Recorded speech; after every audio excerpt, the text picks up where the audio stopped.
धियो यो नः प्रचोदयात्।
नमस्ते स्वामी जी।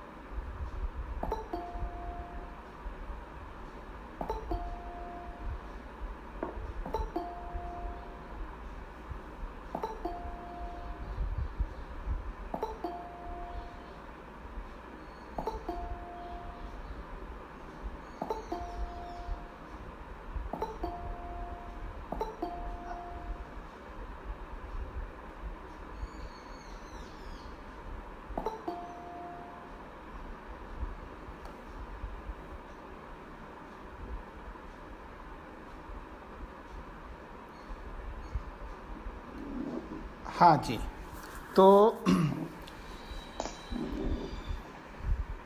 हाँ जी, जन्मदिन की बहुत बहुत बधाई।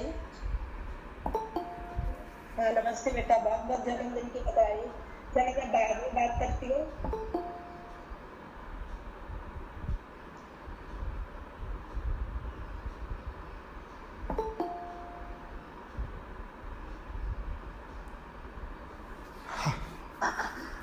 तो तैत्तिरीय उपनिषद का शिक्षावल्ली और तृतीय अनुवाक प्रारंभ करने जा रहे हैं।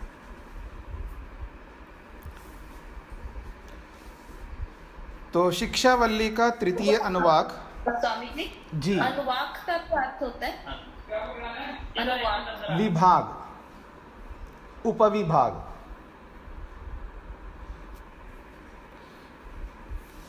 जैसे वल्ली, शिक्षावल्ली को शिक्षा अध्याय कहिएगा, फिर उसके बाद में अनुवाक जो है ये उपविभाग है। जैसे अभी पीछे आपने मांडुक्य पढ़ा था ना, नहीं, मुंडक में, तृतीय मुंडक में फिर खंड, प्रथम मुंडक, द्वितीय मुंडक, तृतीय मुंडक, फिर उसके अंदर उस मुंडक में फिर खंड आया, तो क्या खंड क्या है, उसका उपविभाग हो गया। तो नाम रखने के अलग अलग परिपाटियां हैं। कई अध्याय रखते हैं, कई मंडल रखते हैं, ठीक है ना। जैसे ऋग्वेद के जो अध्याय है 10 मंडल है वहाँ पर ऋग्वेद में। तो अब उन मंडलों को, आप मंडल का मतलब क्या है, तो आप अध्याय समझ लीजिएगा। जैसे यजुर्वेद में अध्याय नाम रखा है, तो ऋग्वेद में मंडल नाम रखा है, ठीक है। फिर उसके बाद में सूक्त हैं, तो वो सूक्त क्या है, तो उस अध्याय का या उस मंडल का उपविभाग है। फिर उस उपविभाग का भी फिर और एक उपविभाग, ऐसे होते जाएंगे, तो नाम कुछ ना कुछ रखना होता है। तो सब लोग अपने अपने ढंग से अलग अलग नाम रखते हैं, पर उन सब का अभिप्राय यही होता है। अध्याय का हो या खंड का हो या विभाग का हो, और कहीं कहीं पाद भी रखते हैं। जैसे योग दर्शन में 4 पाद है, तो पाद शब्द वहाँ अध्याय के लिए आया है, मतलब 4 अध्याय है, यानी 4 पाद है। लेकिन वही व्याकरण में आप जाएंगे तो अध्याय है, फिर उस एक अध्याय के 4 पाद हैं, तो वहाँ पाद उपविभाग के लिए है। ऐसा अपने अपने ग्रंथ के अनुसार अलग अलग नाम रखते हैं। स्वामी जी, तैतरीय का भी कोई मतलब है विशेष? एक तो आप लोग जैसे ज्वाइन होते हैं तो अपना म्यूट करके रखेंगे, और एक व्यक्ति से बात हो रही है तो बीच में दूसरे व्यक्ति को बात नहीं करनी है। और जिनको भी बात करनी होती है, नियम ये होता है, पहले पूछेंगे जी, मैं प्रश्न पूछ सकता हूँ या पूछ सकती हूँ। जब अध्यापक की ओर से हाँ या ना जो भी उत्तर आएगा, उसी के बाद में फिर आप अगला कार्य करेंगे। एक व्यवस्था होती है ना, व्यवस्था के हिसाब से। जैसे स्कूल में विद्यार्थियों को पढ़ाते हैं तो स्कूल के जैसे नियम होते हैं, तो आप भी तो विद्यार्थी के रूप में पढ़ रहे हैं ना, तो आप उन विद्यार्थियों के नियमों का पालन आप सबको करना है, तभी व्यवस्था बनेगी। नहीं तो बीच बीच में पूछेंगे तो अव्यवस्था हो जाएगी। ठीक है जी, तो आपका हो गया जी, सीमा जी। जी हाँ, अब आप पूछिए, आपको क्या पूछना है? स्वामी जी, ये तैतरीय का भी कोई खास विशेष मतलब है? तो तैतरी का मतलब तैतरीय, उसका नाम जो है, तित्तिरी नामक व्यक्ति का जो पुत्र है या उसका जो शिष्य है, उसको तैतरीय कहते हैं। अच्छा जी, मतलब तैतरीय व्यक्ति विशेष है, कोई उसके पुत्र का नाम तैतरीय है? नहीं, अब ठीक से नहीं सुनते हैं, फिर सुनो। तित्तिरी नामक व्यक्ति है, उसका पुत्र या उसका शिष्य, पुत्र को या शिष्य को तैतरीय कहते हैं। और ये आवाज कहाँ से आ रही है? जी, तो हम आगे बढ़ें। तो तृतीय अनुवाक का यहाँ पर जो प्रसंग चल रहा है उसको समझने का प्रयत्न करिएगा। सह नौ यशः, सह नौ ब्रह्मवर्चसम्, अथातः संगीताया उपनिषदं व्याख्यास्याम। पंचसु अधिकरणेषु अधिलोकम, अधिज्योतिषम, अधिविद्यम, अधिप्रजम, अध्यात्मम, ताः महासंगीताः इति आचक्षते। तो देखिएगा क्या कहना चाहते हैं। सह नौ यशः, आप में से जिन लोगों ने शब्द रूप याद किए हों संस्कृत पढ़ते समय, जैसे युष्मद और अस्मद, ये 2 शब्द हैं। सामने वाले के लिए त्वम शब्द का प्रयोग आता है ना, सामने वाला त्वम, युवाम, यूयम, एक रूप चलता है 7 विभक्तियों में। तो सामने वाले के लिए युष्मद शब्द का प्रयोग होता है, और जो बोलने वाले के लिए होता है उसके लिए अस्मद शब्द का प्रयोग होता है, अहम, आवाम, वयम, ऐसा। तो ये जो रूप आप में से जिन्होंने भी याद किए हों, उसमें ये शब्द आपको आएगा। 9 ये अस्मद शब्द का रूप है, ठीक है ना। तो अस्मद शब्द के रूप में ये 9 जो है, ये 2 लोगों के लिए आया है। तो आप में से जिनको ये रूप याद है, चलिए मैं पूछ लेता हूँ। रेणु जी, पूरा रूप नहीं सुनाना है अस्मद का। तो अस्मद का कहाँ कहाँ ये 9 आता है? द्वितीय विभक्ति, चतुर्थी विभक्ति और षष्ठी विभक्ति। हाँ, द्वितीय विभक्ति, चतुर्थी विभक्ति और षष्ठी विभक्ति में। तो क्या आता है तीनों?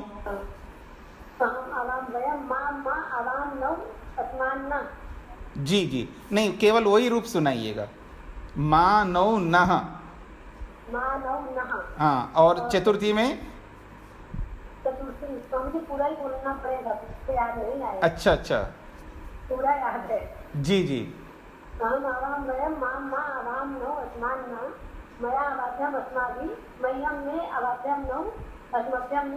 जी,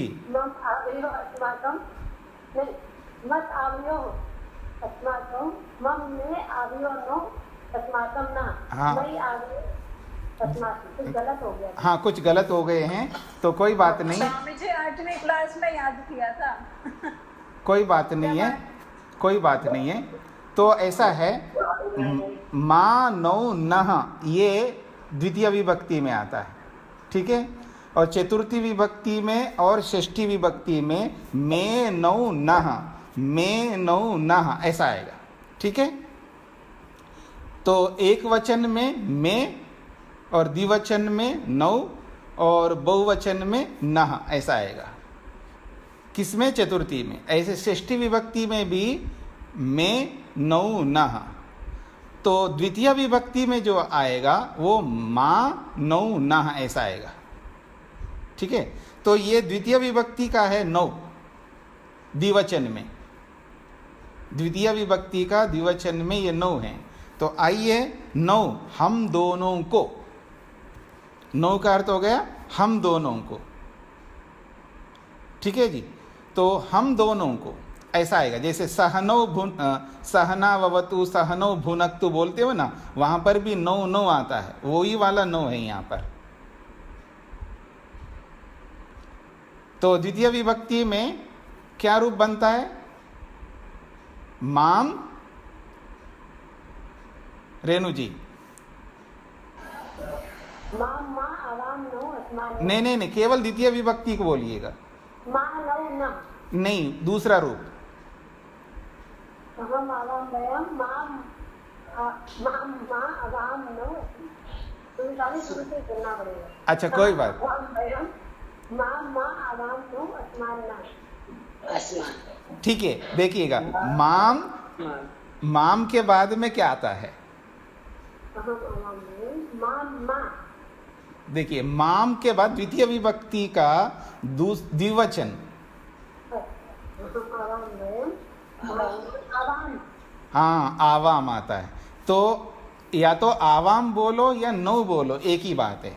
तो आवाम का मतलब होता है हम दोनों को, ऐसा आएगा। जैसे प्रथम विभक्ति में अहम, आवाम, वयम, तो आवाम का मतलब हम दोनों, वो प्रथम विभक्ति है। और द्वितीय विभक्ति में भी आवाम आएगा तो वो को अर्थ आएगा ना, जैसे द्वितीय विभक्ति में को। तो हम दोनों को ऐसा बोलना है तो आवाम बोलो या नौ बोलो। तो नौ का मतलब है हम दोनों को। तो हम दोनों कौन है? आप और मैं। एक पढ़ाने वाला अध्यापक है और पढ़ने वाले विद्यार्थी सब। तो विद्यार्थियों का सबका समूह मिलकर के एक समूह हो गया ना, एक व्यक्ति हो गई समूह। एक समूह है तो एक इकाई है, और पढ़ाने वाला अध्यापक एक है, तो हम दोनों। तो हम दोनों का मतलब है नौ। तो नौ का अर्थ है मैं यानी गुरु या अध्यापक और विद्यार्थी, हम दोनों को, ऐसा अर्थ आएगा नौ का मतलब।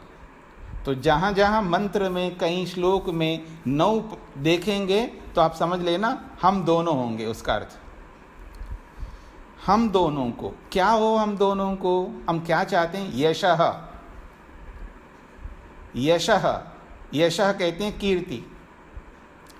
और सह का अर्थ होता है एक साथ। हम दोनों को एक साथ यशः भवतु, हम दोनों का यश हो, हम दोनों की कीर्ति हो। ये अध्यापक और विद्यार्थी समुदाय मिलकर के बोल रहे हैं। शिक्षावल्ली है ना, ये शिक्षा की बात हो रही है। तो शिक्षावल्ली में शिक्षा दी जा रही है कि अध्यापक का भी यश हो और विद्यार्थी का भी यश हो,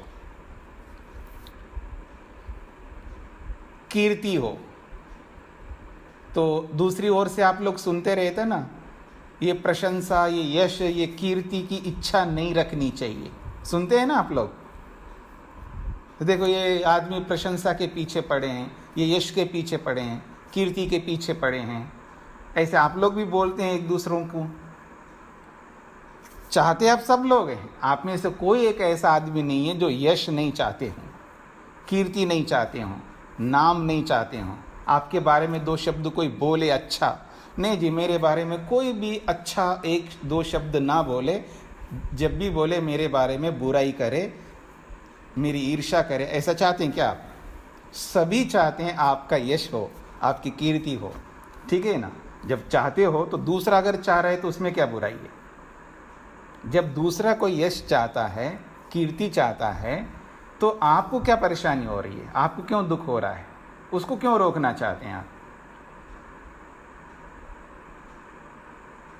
और याद रखना, जो व्यक्ति यश नहीं चाहता है वो कौन होता है, ये भी समझने का प्रयत्न करना।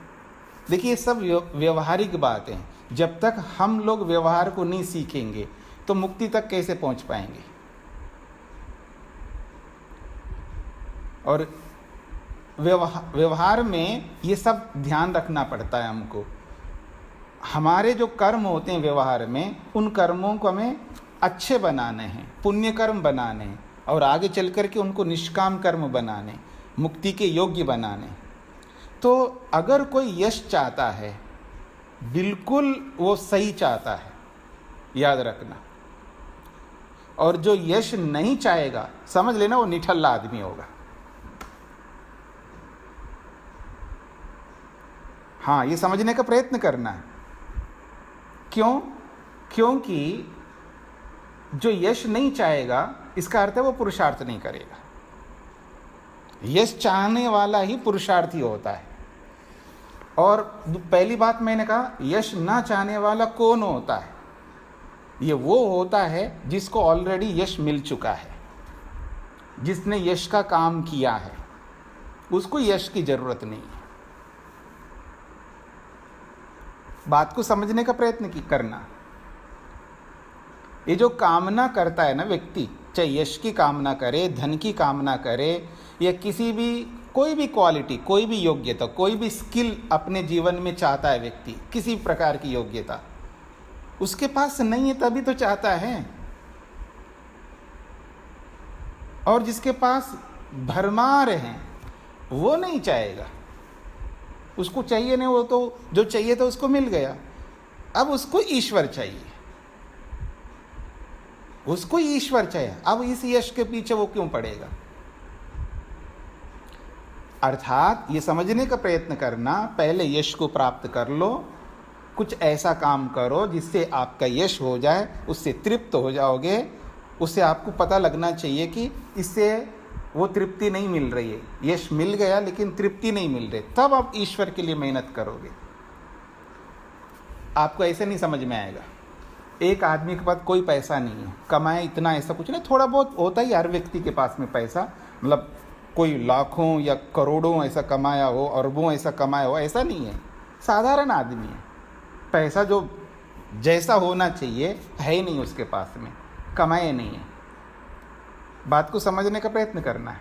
और वो ये बोले, हे देख लिया पैसे को, मेरे एक्सप्रेशंस भी देख लेना, हे बेकार है, देख लिया पैसे को, बहुत देख रखा है लोगों को, कोई मतलब का नहीं है, पैसे के पीछे क्यों पड़ूंगा मैं? बिल्कुल नहीं पड़ूंगा।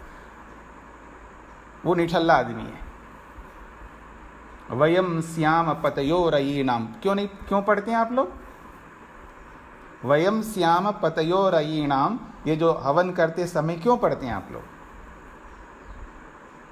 आप धन कमाया, आपने पैसा कमाया, बहुत कमाया, अब आप बोल सकते हो कि देख लिया जी, हमारे पास बहुत पैसा आ गया और सब देख लिया है, अब नहीं चाहिए, अब पैसा देख लिया, पैसे अब नहीं चाहिए आपको। अरे तूने पैसा ही नहीं देखा, कमाया ही नहीं है। ये तो वही वाली बात है। देखो जी ऐसा है, मैं चाहता तो मैं आईएएस बन सकता था, लेकिन मैंने छोड़ दिया, उसको ठोकर मारा। उसके एक्सप्रेशंस देखिएगा चेहरे के। मैं चाहता तो मैं आईएएस बन सकता था, लेकिन ठोकर मारा, मैंने छोड़ दिया उसको। मैं चाहता तो इंजीनियर बन सकता था। अरे सकता था तो बहुत कुछ है, आप हर कोई सकता है, इसमें क्या बात है? किया है क्या आपने? प्राप्त करके छोड़ो ना, तब पता लगेगा। मेरी बात को समझने का प्रयत्न, पहले प्राप्त करो फिर उसको त्याग करो, तो पता लगेगा कि आप कितने त्यागी हैं। तूने प्राप्ति नहीं किया, आपको प्राप्ति हुई नहीं है, त्याग करने की बात कहां से आई आपके पास? ये मैं नहीं कह रहा हूं, ये शास्त्र कह रहे हैं। सारे शास्त्र ये कहते हैं, आप यश भी प्राप्त करो, आप हर चीज प्राप्त करो, हर कामना को आप अपने जीवन में लाओ। कामना का त्याग, इच्छाओं का त्याग वो करता है जो बहुत कुछ कामनाओं को किया है, मेहनत किया, उसको प्राप्त किया है, अब उनसे वो तृप्ति नहीं मिल रही है, फिर उसको छोड़ने की बात करता है, तब वो त्याग करता है, तब उसके अंदर वास्तव में त्याग आता है। अगर उसने कुछ प्राप्त नहीं किया फिर वो त्याग कर रहा है, वो त्याग है ही नहीं है, ये याद रखना। अगर ऐसा होता तो शास्त्र क्यों कहता यश को प्राप्त करो जी? शास्त्र ये क्यों कहता है कि धन प्राप्त करो? और धन प्राप्त करने की कामना क्यों वेदों में की है? केवल धन ही नहीं है, भूमि प्राप्त करो, सब कुछ प्राप्त करने की बात वेद कहता है। इसका ये अर्थ है पहले आप प्राप्त करो, उसको भोगो, अनुभव करो, उससे तृप्ति नहीं मिली तो आप छोड़ोगे, अन्यथा आप कर नहीं सकते।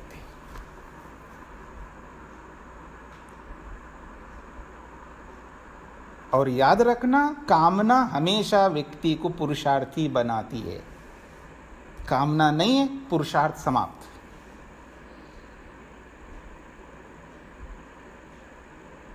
अब इसमें क्या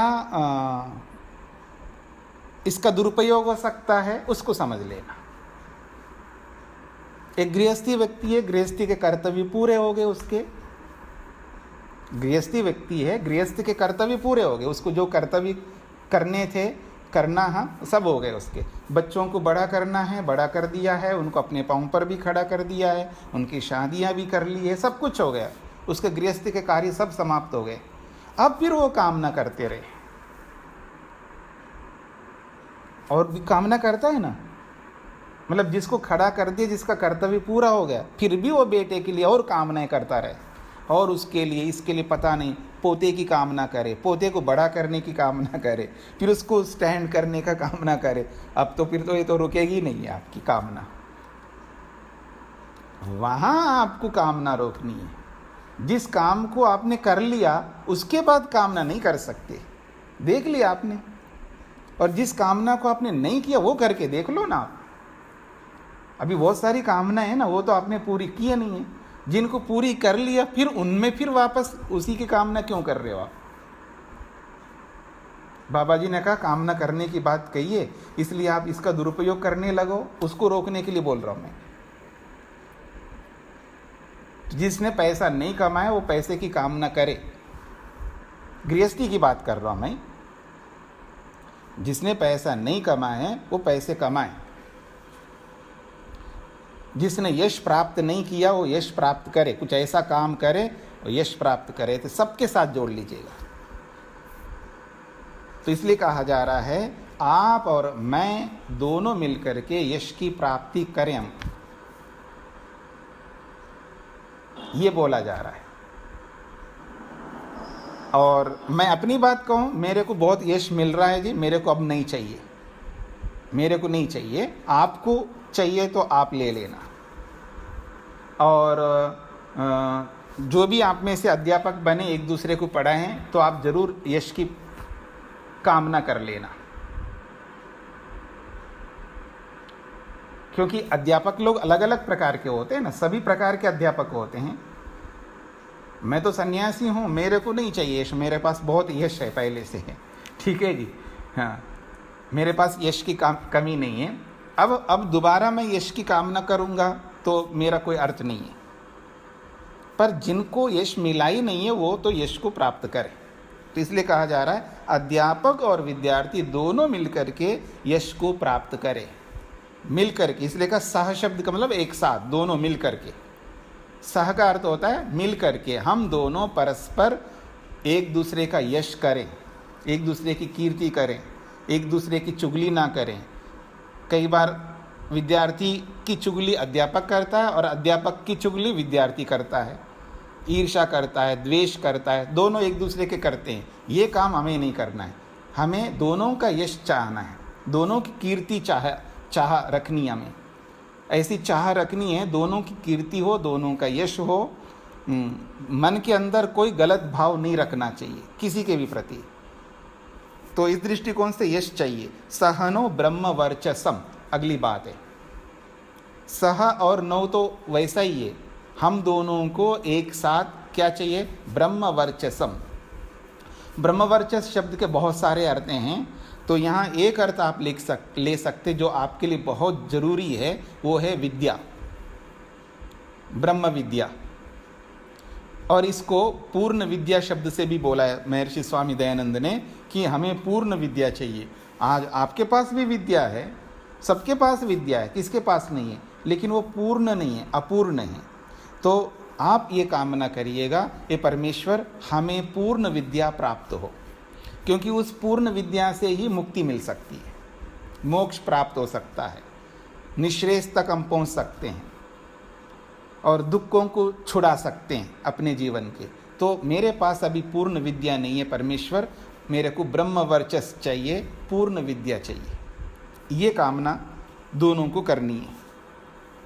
ये बोल करके आगे कहना चाह रहे हैं अथ अतः, अथ का मतलब पश्चात, इसके बाद में, अतः इसलिए, इस यश को प्राप्त करके, विद्या को प्राप्त करके, और अगर आगे हमको क्या समझना है उसके बारे में कहा जा रहा है। संगीतायाः उपनिषदम व्याख्यास्यामः, संगीता को लेकर के उपनिषद की व्याख्या करेंगे, संगीता रूपी उपनिषद की व्याख्या करेंगे, या संगीता के माध्यम से आगे जो जो बातें आएंगे वो है सब उपनिषद, गुप्त बातें। तो संगीता के माध्यम से उन गुप्त बातों की व्याख्या करेंगे। संगीता क्या है, जो पीछे बताया, संगीता संतान को बताया ना, वर्ण, स्वर, मात्रा, बल, साम और संतान, संतान का अर्थ ही संगीता है। जो पीछे, इसी से पीछे आप एक बार पन्ना पलट करके देख लीजिएगा, वर्णः, स्वरः, मात्रा, बलम, साम, संताना, ये जो संतान जो शब्द है ये है संगीता।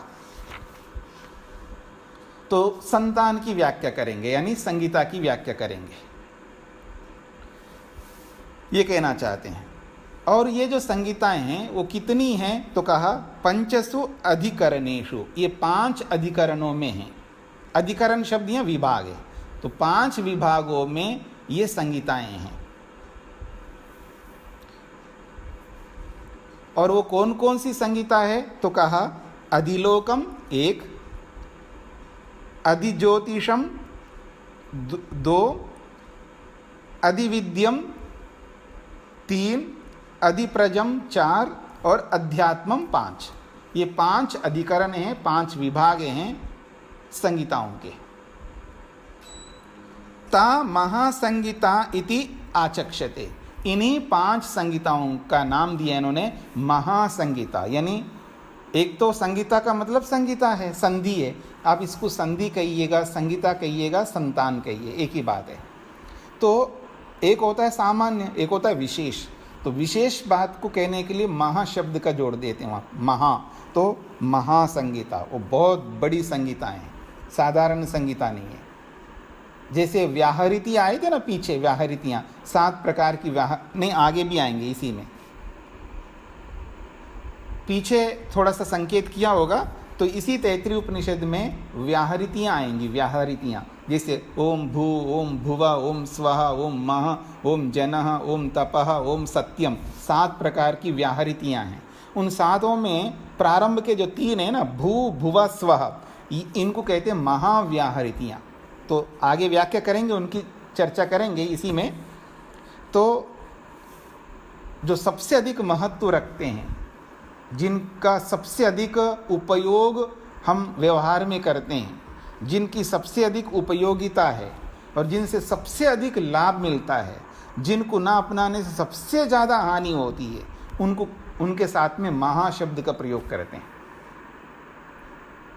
जैसे महान कार्य किया इसने, किसी को बहुत बड़ा काम करता है ना, उसको कहते हैं महान काम किया इन्होंने, बड़ा काम किया। तो जो बड़ा है उसी को महाशब्द से संस्कृत में बोलते हैं। तो महासंगीता इति आचक्षते, इनको बहुत बड़ी संगीता के नाम से इनका कथन किया जाता है। तो आइए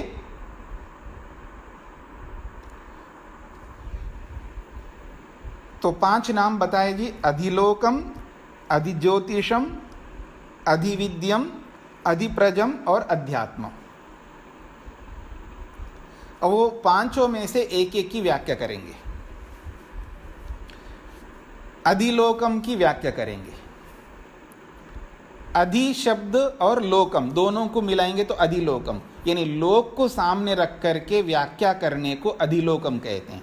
इसको संस्कृत में कहेंगे लोकम अधिकृत्य व्याख्यायते इति अधिलोकम। लोक को सामने रख करके, लोक को सम्मुख रख करके जहाँ पर कथन किया जाता है, व्याख्या की जाती है, वहाँ पर अधि शब्द जुड़ जाता है। तो उस अधि का मतलब है लोक को सामने रखो, लोक को विषय बनाओ, लोक के बारे में ही बात करो, उसके लिए अधि शब्द का प्रयोग होता है। तो अधिलोकम का मतलब है लोक को सामने रख करके अब बात करेंगे। तो लोक में क्या है तो बताया जा रहा, पृथ्वी पूर्व रूपम, पृथ्वी जो है पूर्व रूप है, और द्यौ उत्तर रूपम, द्यौ जो है बाद का रूप है।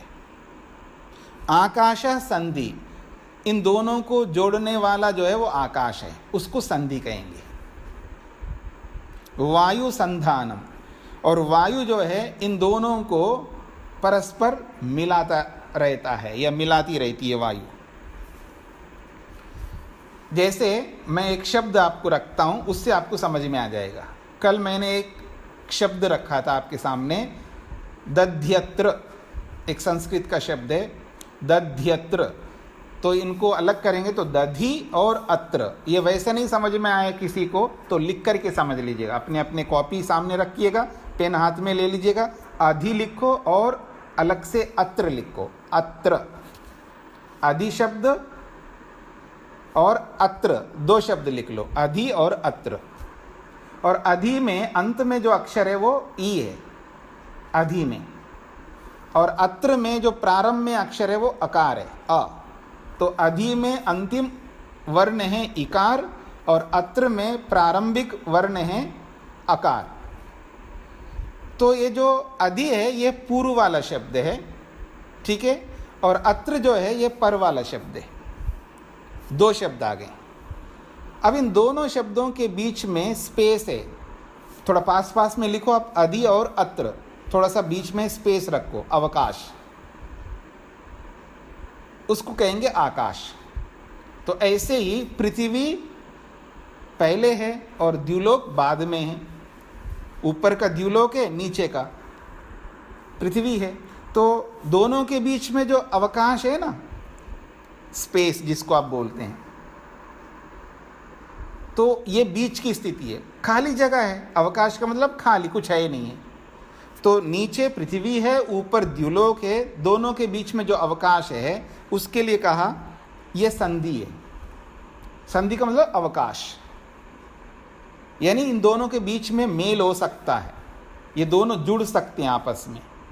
अब इन दोनों को जोड़ने वाली वस्तु क्या है तो कहा वायु।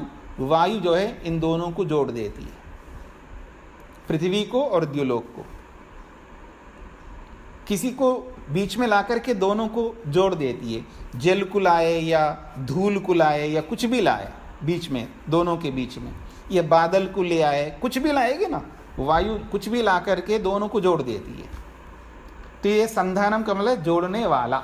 संधानम शब्द का अर्थ है जोड़ने वाला, दोनों को जोड़ने वाला है। तो अधि है और अत्र है, शब्दों की दृष्टि से समझ लेंगे तो ये भी समझ में आ जाएगा। अब दोनों के बीच में अवकाश है, इसी को कहते हैं संगीता। व्याकरण में, भाषा विज्ञान में इसको कहते संगीता। परः सन्निकर्ष संगीता, दो शब्दों के बीच में जो बिल्कुल थोड़ा सा खाली स्पेस है, जगह है, सन्निकर्ष कहते हैं इसको, अवकाश को व्याकरण में। तो ये दोनों को पास पास में रखा, बहुत दूर दूर नहीं है। अधि तो एक पेज में अधि लिखो, दूसरे पेज में अत्र लिखो, तो बहुत दूर दूर हैं। ऐसे दूर दूर नहीं, बिल्कुल पास पास में लिखना है। तो फिर भी कितना ही पास पास में लिखोगे, दोनों के बीच में कुछ तो स्पेस रहेगा ना, तो वो जो स्पेस है उसका नाम है संधि। अब उस संधि में तीसरा आकर के दोनों को जोड़ देता है। जब दोनों को जोड़ देंगे तो फिर वो एक शब्द बन जाता है। तो इकार को हटाओ, अकार को हटाओ, यकार जोड़ दो उसमें।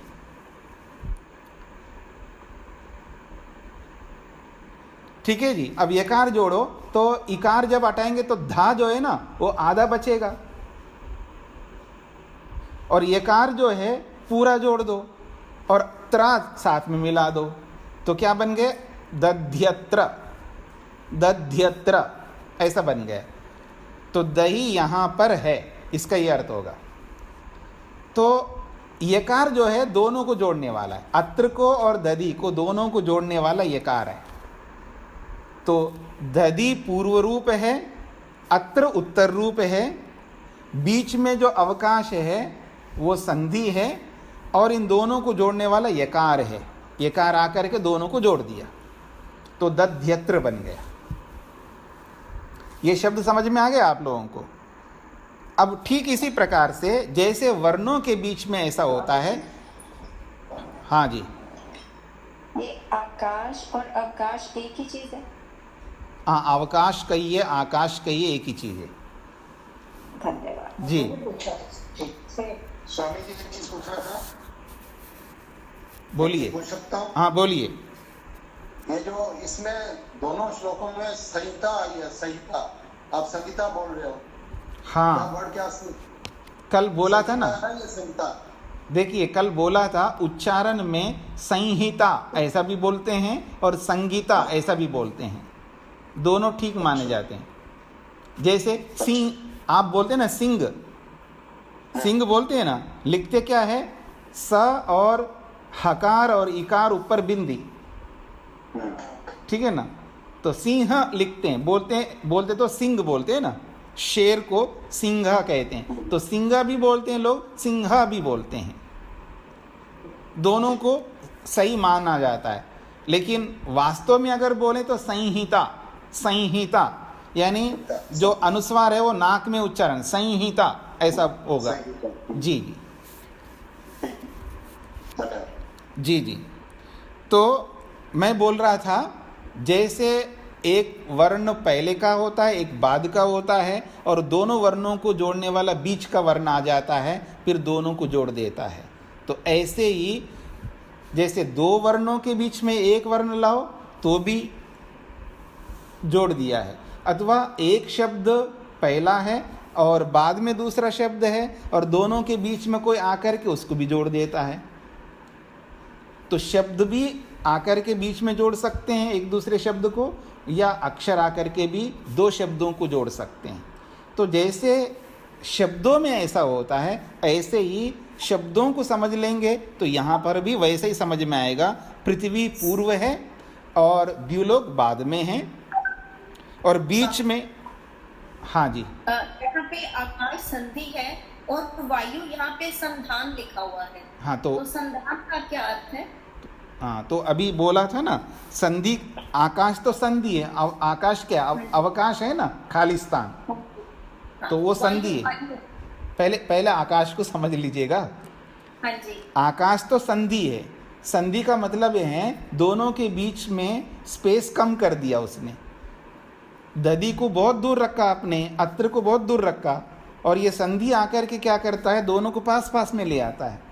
तो पास पास में ले आया, यही संधि है। अब पास पास में लाने के बाद में वायु आकर के दूसरा यकार आकर के दोनों को जोड़ दिया,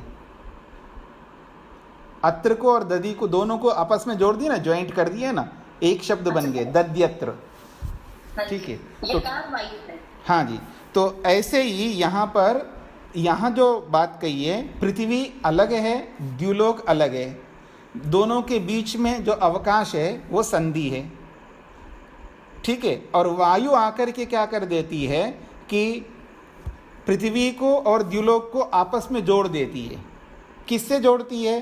पानी ला करके जोड़ देती है, धूल को ला करके जोड़ देती है, ये बादलों के रूप में पानी को ला करके आपस में दोनों को जोड़ देती है। वायु तो जोड़ती है ना। तो वही बात कही जा रही है यहाँ पर, पृथ्वी को पूर्व रूप मानो और द्युलोक उत्तर रूप मानो, बीच में अवकाश को, आकाश को संधि मान लो, फिर उन दोनों तत्वों को जोड़ने वाली वायु को मान लो। तो जो जोड़ने वाली है, संधान का मतलब है जोड़ने वाला तत्व, जो जोड़ता है, तो जोड़ने वाले तत्व को संधान कहते हैं। स्पष्ट हो गया? ये है अधिलोकम का, हाँ जी। अधिलोकम की व्याख्या। अब आगे बढ़ते हैं, एक समझ में आ जाएगा तो सभी समझ में आ जाएगा आसानी से। नमस्ते स्वामी जी। जी सवाल पे क्वेश्चन पूछ सकते हैं? जी तो यहाँ पे जो यकार और फिर दधी है, जी। उसको हमने यकार से जोड़ा है, तो यकार से जोड़ना मतलब ये यण संधि है, तो यण से जोड़ना है और अवकाश जस्ट संधि से जोड़ना है। क्या बोला आपने? सो ओवरऑल संधि मतलब अवकाश, और जो स्पेसिफिक है जो लाइक जी जी यण संधि है ना, जी जी तो वो यकार है, राइट? जी जी जी। देखिए थोड़ा सा अंतर ये है कि वहाँ संधि का मतलब है, वहाँ व्याकरण की दृष्टि से देखेंगे तो आप संहिता जो कहते हैं, परा सन्निकर्ष संहिता, यानी दो अक्षरों को पास पास में लाना, तो दोनों को पास पास में लाया, उसका नाम है संहिता कहा वहाँ पर व्याकरण में। फिर उसके बाद ये जो यकार आकर के बिल्कुल दोनों को जोड़ देता है, उसको संधि बोला है। थोड़ा अलग व्याख्या है। उस व्याख्या को तभी समझ पाएगा कोई व्यक्ति जब व्याकरण समझता है, इसलिए मैं वो सारी बातें नहीं बोल रहा हूँ। तो मोटे तौर पर जैसे यहाँ पर बताया जा रहा है वैसा मैं आपके सामने व्याख्या कर रहा हूँ। तो यानी एक शब्द अलग है दधी और दूसरा शब्द अत्र अलग है, दोनों को पास पास में ले आओ, तो पास पास में लाना ये संधि है यहाँ जो बताया जा रहा है। फिर इन दोनों को मिलाने वाला तीसरा है जो यकार है, यकार दोनों को मिला दिया तो एक शब्द बन गया, उस यकार को संधान बोला है। तो वहाँ संधान, व्याकरण में कोई संधान शब्द है ही नहीं है, वहाँ संहिता और संधान को एक ही मान करके चलते हैं। वहाँ पर संधि को भी और संधान को एक ही मान लेते हैं, वहाँ पर यहाँ अलग अलग मानते, बस ये अंतर है। स्वामी जी, इसका मतलब है कि पास जो लाता है वो आकाश है, और जब शब्द के रूप में उसको जोड़ देता है तो वो वायु। ऐसा है, आप लोग इसमें इतना डीप में मत जाइएगा। जब किसी की उपमा दी जाती है तो मोटी मोटी बातों को लेकर के ही उसको समझना होता है। आप उसको डीप में बिल्कुल जोड़ करके उसी की तरह समझने का प्रयत्न करेंगे तो फिर वो उदाहरण नहीं होता है। हमेशा जो उदाहरण दिया जाता है केवल कुछ गुणों को ध्यान में रख करके, ये तो बिल्कुल कोयल की तरह बोल रहा है, ये तो कोयल ही है, लता मंगेशकर को बोले तो कोकिला है यानी कोयल है, बस उसमें गाना जो है मतलब कंठ को लेना, बस केवल कंठ क्वालिटी को, गुण को लेना है, बस इतना ही समझना है। ऐसे ही कोई उदाहरण दिया जाता किसी, ये तो शेर है, तो बस शेर का जो स्वभाव है, शेर का जो गुण है उसके अंदर इतना ही लेना। ये तो गधा है, तो गधा का जो गुण है उतना ही लेना उस व्यक्ति ने।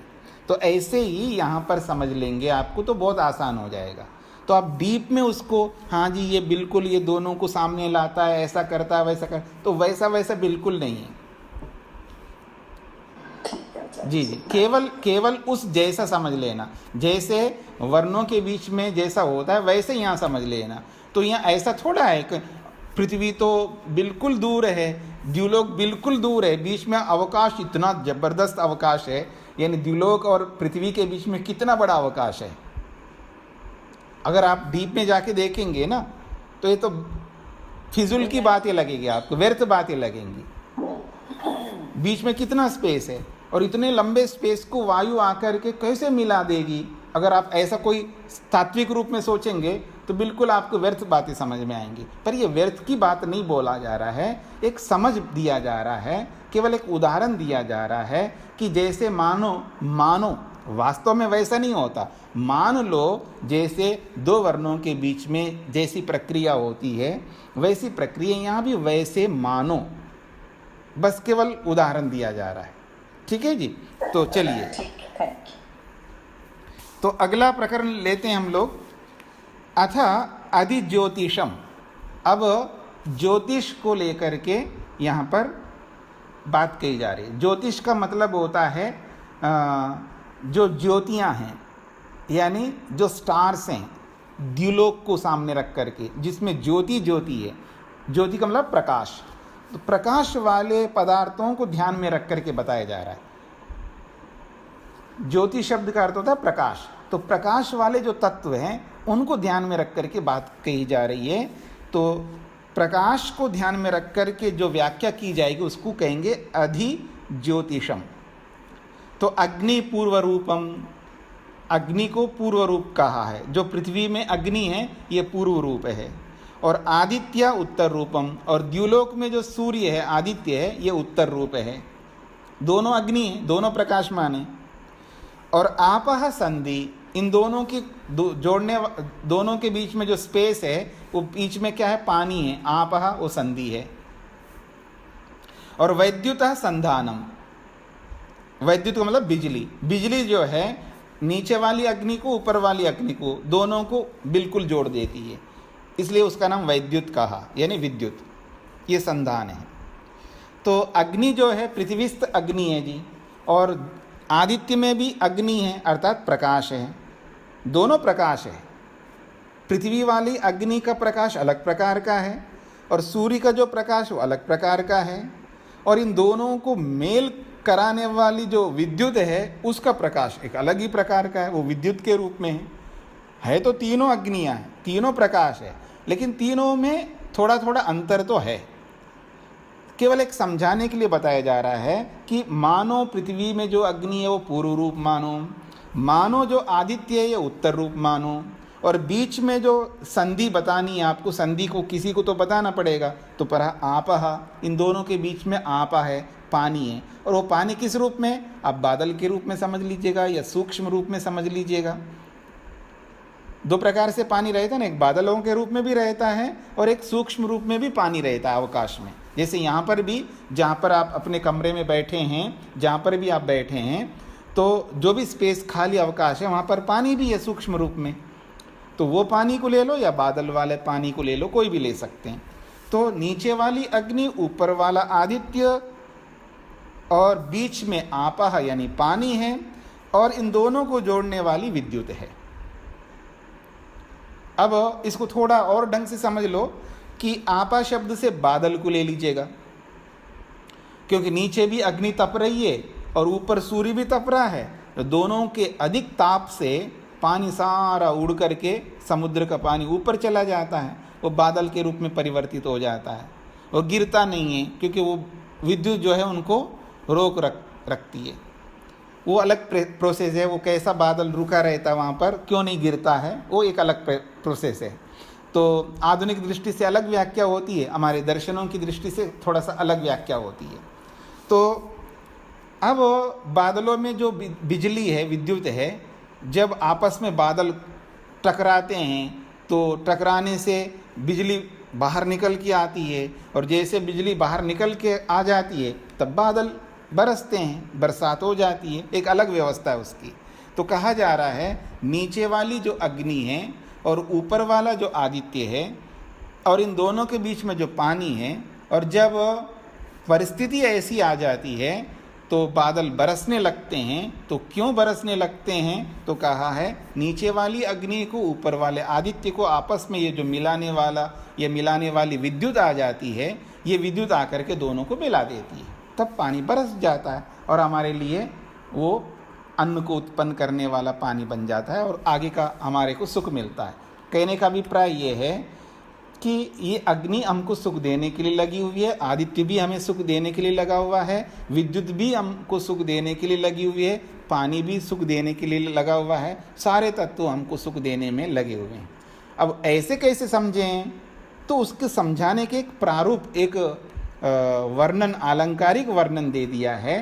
तो उस अलंकारिक वर्णन में ऐसे समझ लेना, इसका मुख्य अभिप्राय है ये सब हमको सुख देने वाले हैं और लगातार सुख दे रहे हैं, इसका ही अभिप्राय है। इति अधिज्योतिषम, ये ज्योतिष के बारे में पूरा कर दिए इन्होंने। तो ऐसे ही आगे इसी प्रकार समझाते जाएंगे। अथ अधिविद्यम, अब विद्या को लेकर के बात कही जा रही है। आचार्य पूर्व रूपम, अध्यापक जो है पूर्व रूप है।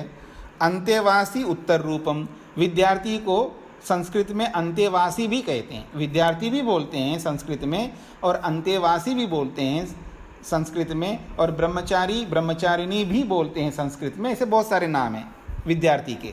तो अंतेवासी उत्तर रूपम, विद्यार्थी जो है वो उत्तर रूप है। और विद्या संधि है, इन दोनों को पास में लाने वाली कौन है? वो विद्या है।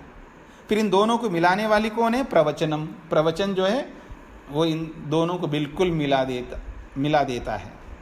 इति अधिविद्यम, ये विद्या के बारे में स्पष्ट हो गया होगा। अथ अधिप्रजम, अब प्रजा को ध्यान में रख करके वर्णन किया जा रहा है। माता पूर्व रूपम, माँ जो है पूर्व रूप है, पिता उत्तर रूप है, प्रजा संधि है, जो संतति आने वाली जो संतति है, संतान है, वो संधि है। और प्रजननम संधानम, प्रजनन जो है वो दोनों को मिलाने वाला है। इति अधिप्रजम, ये प्रजा के बारे में बात कही है, समझ में आ गया होगा। अगला चलते हैं, अथ अध्यात्मम। अब अध्यात्म मतलब शरीर संबंधी, हमारे शरीर के अंदर भी यही रूप हैं। कहा अधरा हनु पूर्व रूपम, इधर देखिए मेरी ओर से, हनु कहते हैं ये जो है ये नीचे वाला ठोड़ी जिसको आप कहते हैं, नीचे वाली जो है ये अधर का मतलब नीचे वाली है।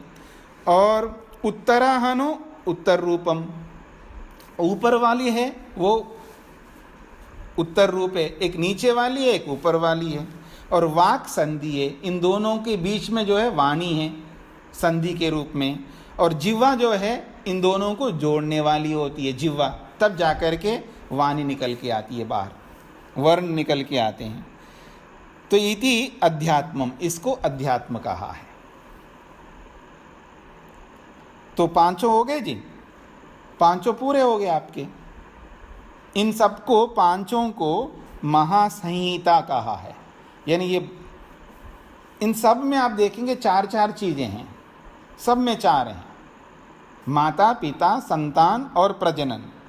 और हनु नीचे वाली हनु, ऊपर वाली हनु, और दोनों के बीच में वाणी और फिर जिह्वा, ये चार हैं।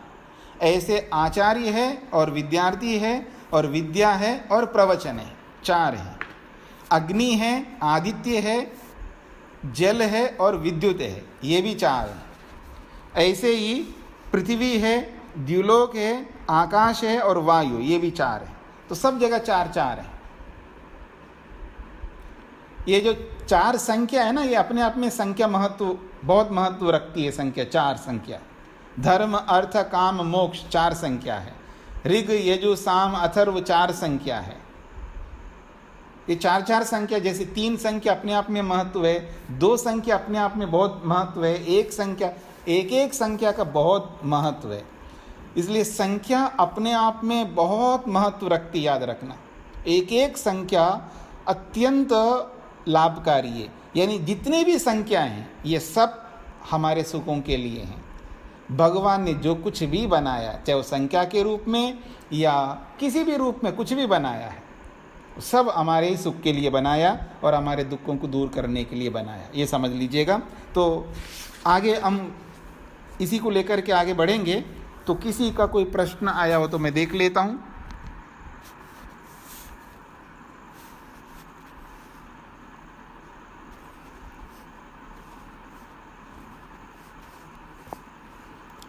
और आपका कोई एक प्रश्न आया है कि अभ्युदय दुख और निःश्रेयस दुख को कैसे समझेंगे।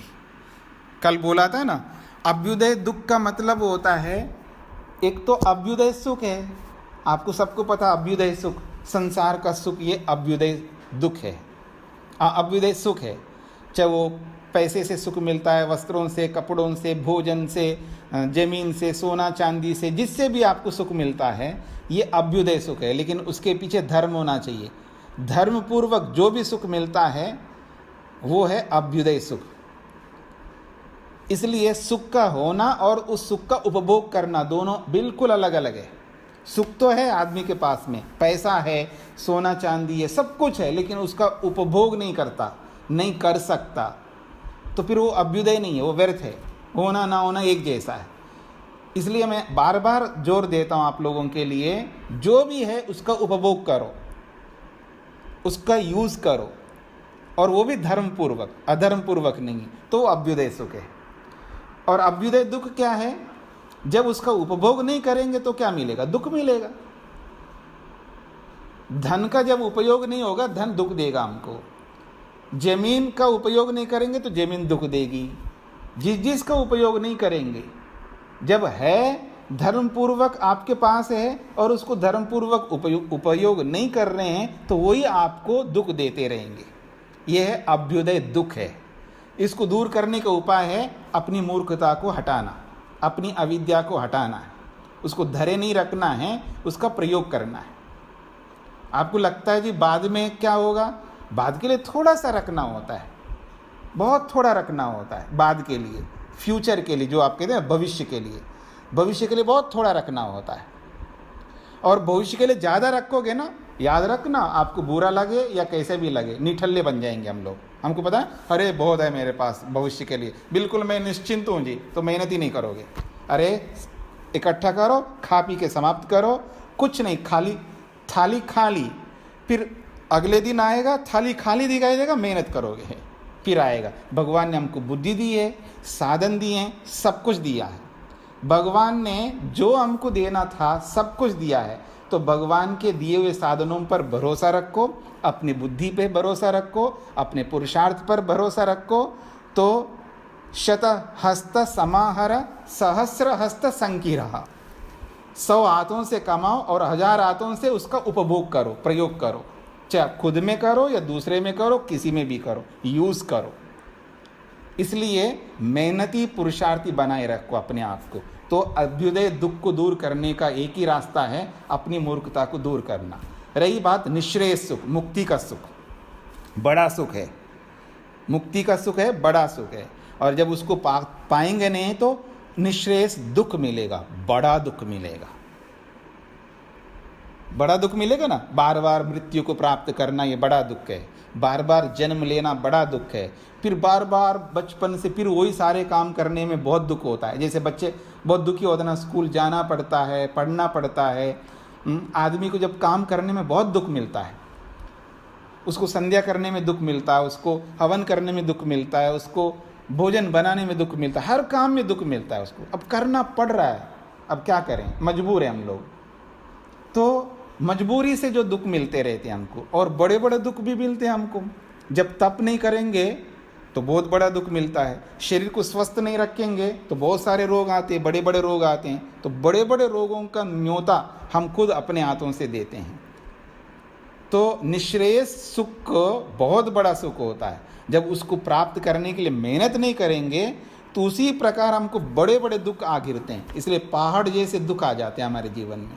महर्षि स्वामी दयानंद के शब्दों में बोलूं तो पहाड़ की तरह बड़े बड़े दुख आते हैं जब व्यक्ति ईश्वर के सन्निधि में नहीं रहता है, ईश्वर के गोद में नहीं बैठता, ईश्वर की उपासना नहीं करता है, तो समझ लेना उसको पहाड़ की तरह बड़े बड़े दुख आते हैं। फिर उसको झेलना उसके लिए बहुत मुसीबत होगा। ऐसा हो जाता है आदमी, झटका लग जाता है आदमी को, ठीक है ना, बहुत बड़े बड़े झटके लगते हैं लोगों को। तो इसलिए उन झटकों से बचना है, बड़े झटके आपको ना मिले, छोटा मोटा तो सबको मिलते ही, मिलना भी चाहिए। बड़े झटकों से बचे रहो, बड़े दुखों से बचे रहो। और बुद्धिमत्ता उसी में है, बड़े दुख को दूर करने के लिए छोटे मोटे दुखों को सहर्ष स्वीकार कर लो। बड़े दुखों से बचने के लिए छोटे मोटे दुखों को स्वीकार करो। वो छोटे मोटे दुख क्या है, ध्यान के लिए बैठना पड़ता है, उससे कष्ट होता है, स्वाध्याय के लिए बैठना पड़ता है, उससे कष्ट होता है ना। बड़े काम करने के लिए बड़े कष्ट होते हैं, आदमी बहुत परेशान होता है उससे। तो वो जो छोटे छोटे कष्ट है, दुख है आपको, वो सहन कर लो ताकि बड़े दुखों से बचे रहोगे। नहीं करोगे तो क्या होगा पता है, छोटे छोटे दुखों से बचते रहोगे तो बड़े बड़े दुख आ जाएंगे जीवन में। ठीक इसी प्रकार से उल्टा, बड़े बड़े सुखों को प्राप्त करने के लिए छोटे मोटे सुख त्याग कर दो। छोटे छोटे सुख आते हैं ना, या छोटे छोटे सुखों को भोगने की इच्छा पैदा होती है आपको, उन छोटे मोटे सुखों को त्याग कर दो। मान लो आप में से जो बहुत शादियों में चले गए, बहुत शादियों में, पार्टियों में, जिनका कोई काम धंधा नहीं रहा अभी उनमें जाने का, हो गए, बहुत गृहस्थी का कर्तव्य पूरा कर लिया, अब भी आप शादी में जाने की चेष्टा करो, इच्छा करो, बड़ा अच्छा लगता, सब लोग मिलेंगे, बैठेंगे, बातचीत करेंगे, एक दूसरे से मिलेंगे।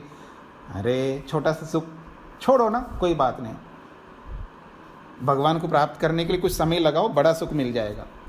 और जो अभी गृहस्थी के कर्तव्य जिसको निभाने हैं वो करेंगे, आपके बच्चे लोग करेंगे, अब आपका काम नहीं है उन सारे संबंधों को निभाना। तो ऐसे ही छोटे मोटे सुखों को छोड़ना पड़ता है बड़े सुखों को प्राप्त करने के लिए। तो बड़े सुख के लिए छोटे सुख त्याग करो, बड़े दुखों को छोड़ने के लिए छोटे मोटे दुखों को स्वीकार करो।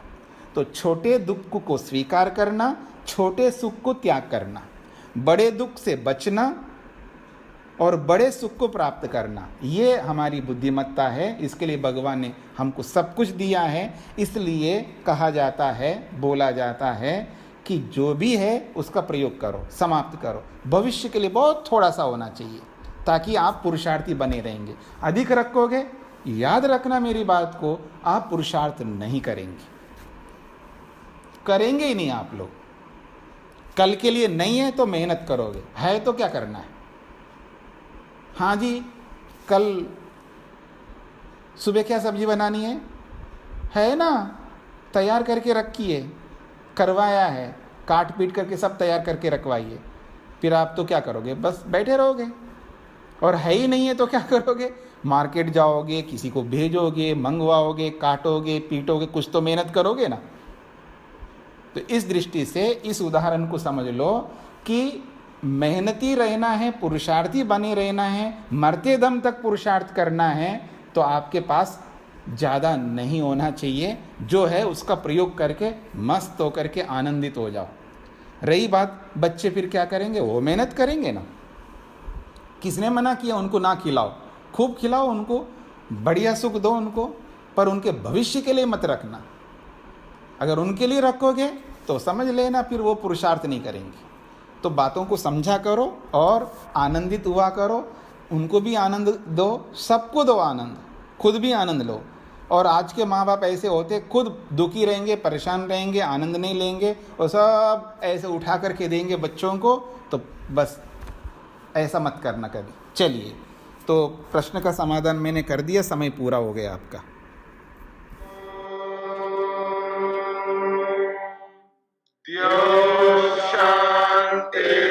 शांतिरंतरिक्षं शांति पृथिवी शांतिरापः शांतिरोषधयः शांतिः वनस्पतयः शांतिर्विश्वे देवाः शांतिर्ब्रह्म शांति सर्वं शांति शांतिरेव शांति क्षमा शांतिरेधि। ओम शांति शांति शांति।